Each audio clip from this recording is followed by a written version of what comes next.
Nandito po tayo sa Malolo Sports and Convention Center in Bulacan for our coverage of the Premier Volleyball League Open Conference. At naglalaban po ngayon pa dalawang kupunan na wala pa pong panalo. They are 0-1 in the standings. Lost to their first game of the conference. Ang ating talaan after the first set, fighting Warays 25 and Lady Oragons 17. At tingnan po natin yung mga numero at himayin to ni Sinjin Reyes. Looking at the attacks, abante doon ng ating fighting Warays. 10-13, 3 points ahead. At kita naman natin that they were bringing in more firepower. Blocks, tabla lang at 2 apiece. Sa service aces, doon umabante ito ating fighting Warays with 2 points ahead of that. Pero sa errors, doon din natin nakikita yung advantage. There were more errors given by our Lady Oragons over what our fighting Warays did. And the timing of those errors also were crucial on the side of our Lady Oragons. That's right. Samantala, fighting Warays will get the first point of set number 2 after an 8-point win in set number 1, 25-17. Kyle Negrito, ang ganda ng nilaro in the first set. Aside from ang ganda ng pag-handle niya ng kanilang opensa, meron din siya mga palo, no? She was scoring. Naka 2 points ata at least si Kyle doon in the first set. At kitang-kita naman natin yung court sense nitong si Kyle. Really smart. Hinahatid yung bola sa dulo pag nakita niyang nakaharap yung depensa. So, we know she's a player that talagang observant on what's happening inside the court. And that's something that you'd expect from a senior player. I can't believe I'm saying that line. Senior player Kyle Negrito. Ang bilis tumanda ng henerasyon dito sa volleyball, Eric. O, ibig sabihin, tumanda ka na rin. Mas tumanda pa ako. Hindi pa naman. Mga ano lang, mga 2 years lang ata abante mo sa Ako, maraming salamat. Ito, sa'yo na itong ensaymada ko. Ito yung specialty dito eh, yung ensaymada. Yun yung kanina pang kinikrave ng mga kasama natin dito sa panel. Well, alam natin maraming masarap na pagkain dito sa Bulacan eh. Pero I didn't know na isa pala sa kanilang number 1 things to look out for ay ang ensaymada. Ako, pinost ko about history. Nag-post ako about history dito sa Malolos eh. Apparently, in 1898, Malolos Convention was what made the Philippines a republic. Sa mga nanonood, di nakakaalam. At least may konting educational moment for you guys. Samantala, outside ang itinawag sa palo ni Bombita. So a lot of history and gastronomic experiences here in Bulacan. That's right. Yung palo ni Bombita, she's been showing a lot of muscle now and a lot of strength coming into this open conference. And then yung na-observe natin, even on Twitter, we see a lot of comments about Bombita's power when it comes to her hits now. So I think that's something that she has overcome coming from the reinforced conference. Samantala, may net violation. Itatawag dito sa fighting Warays. Lady Oragons back on top 3-2 pagkatapos nating maging tied momentarily at 2-all. Bombita getting ready to serve dito. Team captain Grace Bombita serving for the Lady Oragons. Good up para dito kay Ginoo, pero manahirapan din humabol si Negrito. Amaro, who has been playing very well at the start of set number 2. Prado finds the corner again. Prado, 3-all. Mukhang nagising na yung ating silent operator sa panig ng fighting Warays na si Jovelyn Prado. Pagkit talaga natin kanina, Sinjin, ang kailangan niya talagang, well, hindi naman kailangan, pero she is known for high-scoring games. We're just missing the action and the jam-packed hits coming from Prado. Yung usual performance nga. Exactly. Good left-handed tip mula kay Acuna. Nice adjustment there coming from their middle spiker Acuna. Medyo overset yung bigay doon ni Cabriana, but ginawa na ng paraan. Yung nga sabi mo, left hand na yung pinalo at naghanap na lang ng butas. Matangkad eh. Serving for the Lady Oragons. May moment pa of pagsilip dun sa court. Ito, nabawi. Agad yung puntos. 3-point. Amaro with a service error, 4-all. This is something team of Coach Egay Rusit cannot afford. I mean, you're down 1 set and yung pagkatalo mo pa in disheartening fashion. 25-17. So, kailangan mo much more dominant, much more aggressive performance here in set number 2. And so far, hindi yun ang nakikita natin. There have been glimpses of good plays, pero ang dami ding errors. Speaking of errors, ano nangyari doon, Sinjin? Miscommunication. Kyle gave a quick hit, but Marian Esguerra was going for a running play. So, hindi klaro siguro kung anong play or anong system of play yung ginagawa nila. Kasi usually, may codes na yan sa team. Parang play 1 tayo, play 2. So, may pupuntahan na dapat. So, hindi siguro klaro yung nabigay na instructions within So it's just communication at maayos yun agad.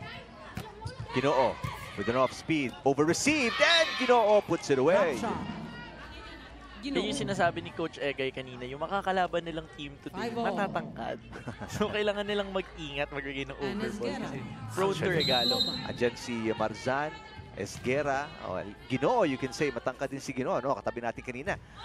Halos kasi laki ko yata, mas matangkad ka sa akin. So, another 2 straight points Very dito. lean and tall yung mga frame dito ng ating Fighting Warays. They score again. They finally get the lead for the first time here in set number 2. They're up 6-5. Ang napapansin ko dito, itong sa panic ng ating Lady Oragons, no? They're starting good offensively, pero a lot of risk. They've taken a lot of risk in the past few points and the past few rallies. And that's very costly for them dahil nakakabigay sila ng libreng puntos sa kabilang panic naman. And those are things hindi na kailangan ng Fighting Warays. They can get points on their own, just like what Heather Ginoo showed us. Service, Esguera. 2-point lead na para sa Fighting Warays. Dealing set para kay Capriana. And umatake doon si Egia, but hindi tumawid sa net ang bola. First technical timeout. Labang ang Fighting Warays by 3, 8-5 kontra sa Lady Oragons. Beautiful venue dito sa Bulacan. Eric Tipan po kasama si Sinjin Reyes. Matangkad si Sinjin. Ano bang height mo, Sinjin? 5'9"? Around 5'9". Umiinom si Sinjin, sorry na. No, I can't believe yung maging topic natin yung height ko. Kita kasi, kita sa picture eh. So, para may idea yung mga tao nung pinag-uusapan natin si Heather Ginoo, nakatabi natin kanina in the interview in case you didn't catch our pregame. Samantala, a powerful attack there by Florence May Madulid. Madulid has been a constant name for this squad of Coach Egay. So we'll see kung magpapatuloy pa yan dahil consistent naman yung part ng rotation ni Coach Egay. Pero yung mga pinapasok ni Coach Egay.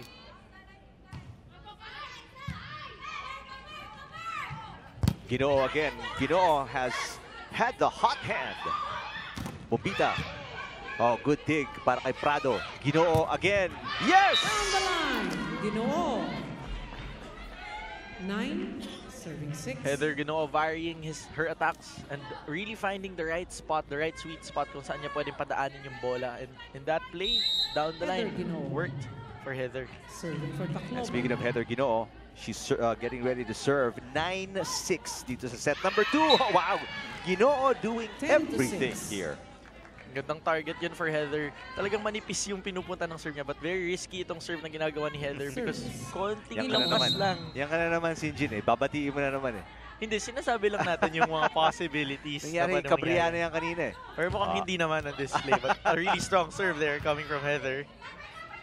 Negrito sets it up. Prado with the tip. Good save by Amaro. Capriana with a free ball. Negrito. Balik kay Prado. Oh, wow. Firing at all cylinders. Itong Fighting Warays. Serving 6. Mahirap yung ganung palo ni Prado dahil flat ball na halos eh. So, the trajectory of the ball is in a different speed. So, understandable bakit nahirapan dun kunin sa panig ni Dayantecar. Another good serve para kay Ginoo. Bombita blocked at the net. Negrito sets it up. Prado. Wow! Prado. From Ginoo serving to Prado attacking. 12. Fighting Warays can do no wrong, Sinjin. Great point there, Eric. Both rotations of their open spikers have been very effective para dito sa panig na ating Fighting Warays. And looking at Jovi Prado, she seems fired up at this time of the set. So mukhang magtutuloy-tuloy itong firepower na pinapakita ng ating Fighting Warays. They'll have it easy in the second set. Pero let's see kung paano sasagot dyan yung ating Lady Oragons. Well, ito, tumawag na timeout. Yan ang sagot nila. Kagulo talaga ang kanilang depensa. And then pati opensa, yung palo ni Pumpita all the way outside. At ito si Coach Egay Rusit, pinapagsabihin na naman yung girls. Ano tingin mo ang kailangan nilang ayusin dito, Sinjin, at this point of the game? Kung saan, iniiwanan na naman sila? Well, we've been pointing it out since set number 1. There are moments of brilliance on the side of our Lady Oragons. They'll have good hits, they'll have good coverage, but it's just really the lack of consistency para sa kanilang panig. They have to be consistent kung gusto nilang makakuha ng isang set dahil alam naman natin kaya nila eh. Nakikita natin that kayang-kaya nila makipagsabayan dun sa kalaban nila. It's just that hindi nila nasusustain yung puwersa, yung energy sa loob ng court. And I'm not sure kung sino or ano ba ang kailangan nila sa loob ng court ngayon para ma-improve yun. Dahil ano na mindset na yun ng team eh. At sabi nga ni Dayan Ticar kanina sa akin, on a personal interview, yun yung kulang sa kanyang team, yung confidence. Kasi feeling nga nila, they're not as strong as the other teams here. But if you're looking at their moments of brilliance, they're quite strong for a team here in the PVL. And they're a good set of players. Well, so far, as a team, they're not putting it together. Yung receive was not good. The set coming from Bumbita and yung palo ni Amaro straight to the net. Nagpalit ng setter si Coach Rusit. Therese Ramas is on the floor, number 5. Reception a problem as well. Talagang nagtutuloy-tuloy na itong sakit na nakaka-apekto dito sa Lady Oragon si Jin. And sadly, this is reminiscent of the 4th set that they had in their last game. Kung saan napako na sila doon at a certain point at parang hindi na nila ma-get over yung slump nila. So they just need one good point here and one good receives para makaset up sila ng magandang play. Oh, that wasn't a good receive, that wasn't a good attack. Ito, tingnan natin ang gagawin ni Prado. Good deflection at the net. Ramos sets it up. Egia. Papalo ulit si Prado. Good save by Ticar. Ticar with an easy over. Good combination. What a soft touch para kay Prado. Aangat si Bumbita. What a save mula kay Galang, but not good enough. Hindi na naibalik. What an effort though from Judy Abil. Ayun naman yung binabanggit natin kanina, Eric. Yung moments of brilliance. Bumbita is up front. You just get a nice receive and a nice setup. And you could get nice hits from Bumbita and your other spikers. Yun nga lang, it really starts with the first ball. Makuha mo lang yung rhythm, ano? Good first ball, a good set. Get your attackers going, mag-init, magkaroon ng kumpiyansa. But right now, long way to go para dito sa Lady Oragons. But they're off to a good start. Back-to-back points here. So titingnan natin kung kaya ba nilang i-sustain yung energy na naman nila ngayon. Kasi nakikita natin pag nakakakuha sila ng puntos, grabe yung celebration din naman itong ating Iriga Lady Oragons. So if they could maintain that energy and not get down. Good serving from Ramas so far. Oops, may pito doon. May violation, setting violation kontra dito sa Fighting Warays. I was holding my breath kasi tinitingnan ko kung tatawagin ba nung first set. Kasi nakita ko din yung mukha ni Kyle noon binitawan niya yung set. Talagang parang, uy, mali yung bitaw niya dun. There was a double contact. Hindi balance yung kamay niya ata on that last play, sorry. Other poor reception para dito sa Fighting Warays, and all of a sudden, nagkakaroon ng buhay itong Lady Oragons. We mentioned the rhythms engine, and ito na nga, nakukuha na nila. Yan nga naman yung kailangan nilang gawin. Patuloy lang yung sistema, but so far, ang puhunan nitong lead nila or yung paghabol nila rather, ay itong service ni Ramas was been very consistent in that service line. Therese Ramas coming off the bench. Another good serve, poor reception para dito sa Fighting Warays. Sa atake si Bumbita. That's through the galing. Talagang may power. Grace Bumbita really bringing the bomb here. Ika nga natin. Very nice play there. She saw 2 blockers. She just continued her hit and just put a lot of power in that hit. At nakalusot naman. That's right. It's a 5-point run for the Lady Oragons. They are within 4 now. Another poor first ball. Prado. Patama nga lang sa kamay ni Amaro yun. A good break para dito sa Fighting Warays to stop that huge run ng Lady Oragons. But it's still a 5-point lead for the Fighting Warays. 16-11.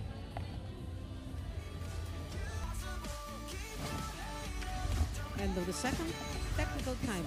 Beautiful venue dito sa Malolos, Bulacan. Congratulations for the great effort ginawa ng kanilang mayor. Eric Tipan po kasama si Jean Reyes with a call on the first game or of the first game of this Wednesday doubleheader sa ating Premier Volleyball League Open Conference. Before our technical timeout, Eric, we saw a great run from our Lady Oragons. Yun nga lang, after getting or losing a point, mukhang nagtuloy-tuloy na naman. Pero pagiging na natin kung babawi na naman sila after gaining a point. Ito, at least, nabawi agad nila after giving up a point. Nabawi ni Egia with a good attack to the back row ng Fighting Warays. 5-point game, 12 serving 17. set number 2. Both teams, wala pa pong panalo. They are 0-1 sa pagsimula nitong ating open conference. Good combination play. That is just outside for Judy Abil. 13-17. Too much muscle there on that last play. Gigil eh. Sayang kasi wala namang blocker sa harap, pero she went for an angle on that last play, but it ended up too wide para dito kay Judith Abel. So a free point makes it a 4-point game. Atake si Prado from the other side. That's on the line. Yung cross court is good. 18-13. Jovi Prado starting to look very consistent here in our second set, racking up a lot of points para dito sa ating Fighting Warays. Barbie Marzan 18-13.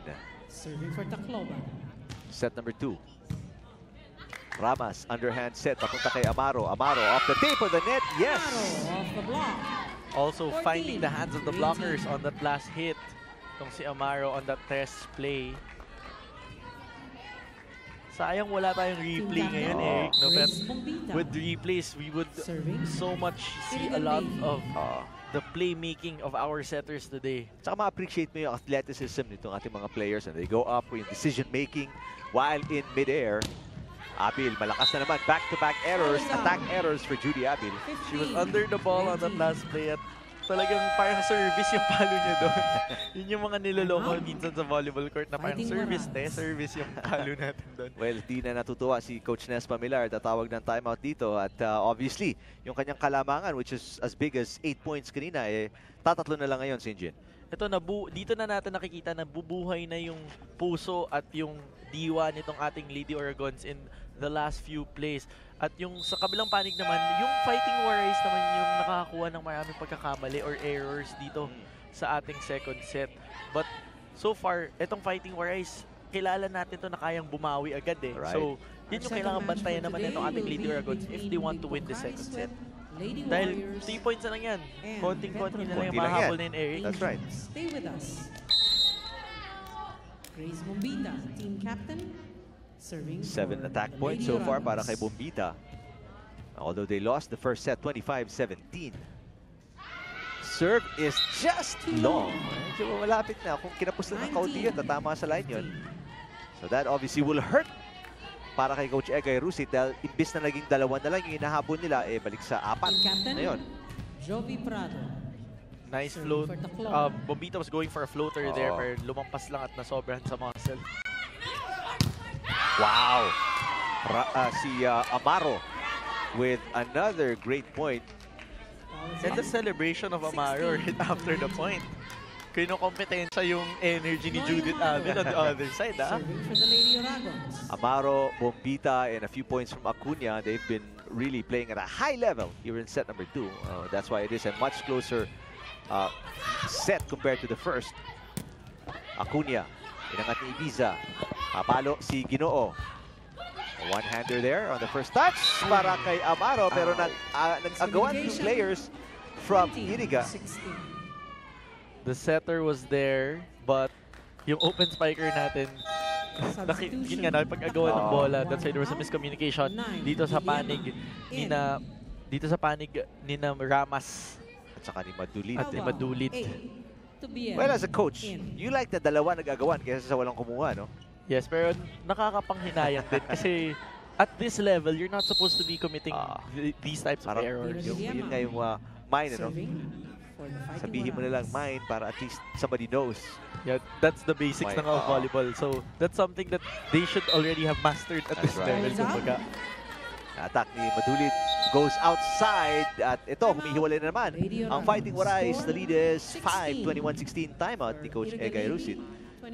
Fortunately, hindi natin mapapakinggan, ano? Pero masarap sana malaman yung strategy. Ano bang right now, papasa ko na lang sa'yo, Sinjin, what do you think are the necessary adjustments at this point para makadikit at di na makalayo pa ang kalaban? Honestly, I think it's just about reminding his girls na kaya nilang tapatan talaga yung kalaban nila. They've been playing well so far, but they've been consistently doing errors in the past 3 to 4 rallies. And that's something that they have to overcome coming back into the match or coming back into this set. For the Fighting Warays here in set number Kasi kanina pa natin nakikita, Eric, kaya naman nilang pumalo, kaya nilang kumuha ng pasa. They just really have to get that good first ball again, which is missing on the side of our Lady Oragons.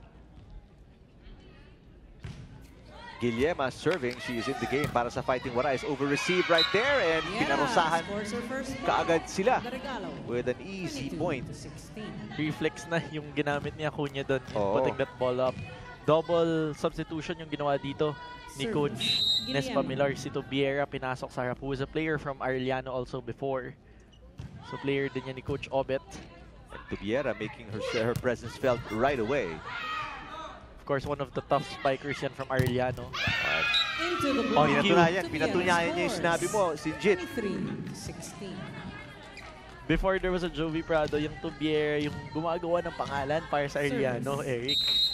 Menchie Tubiera, 4 points coming off the bench in their last game. Yung talo nila kontra sa Petrogas Angels. And a service ace set point na naman para sa Fighting Warays, 24-16 here in set number 2. Guillermo, ang ganda nung adjustment agad ni Coach Nespamilar. No? Pinasok si Guillermo and Guillermo right away nagparamdam, serving and then setting para sa kanyang koponan. They're good serve. Well, she's known to have sharp services from her San Sebastian days. Madulid goes down the line. And it is on the line. Great adjustment there from Madulid. Buka yung set on that last play pero nagawa niya naman ng paraan. So a set point saved. Pero meron pang ito para sa Fighting Warays dito. I have a whole world of chances to get a 2-0 lead. And there's 7 points to play with. Exactly. If they want to catch up on the other side of the court naman. Tubiera again, and that's it for set number 2. Ayun naman, tinapos na agad ni Menchie Tubiera kasi bakit mo pa nga naman papatagalin, bibigyan ng chance yung kalaban. And so at the buzzer, it's a 2-0 lead para sa Fighting Warays, 25-17 and 25-17 kontra sa Lady Oragons.